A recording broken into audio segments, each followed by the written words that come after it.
little to tie everything together. So what I did was created a pinstripe out of paint, and I just applied painter's tape. I made sure that it aligned with the edge of the desktop, and then I added another piece, leaving a few millimeters in between, and I dry brushed a darker green paint onto it to create this pinstripe that kind of flowed into the flowers.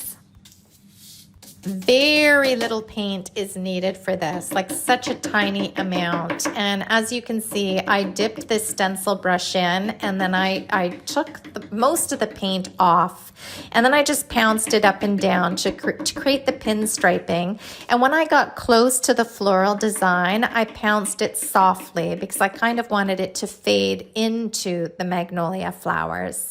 And it's so satisfying removing the tape and seeing these pinstripes take form. It turned out exactly the way I wanted it to.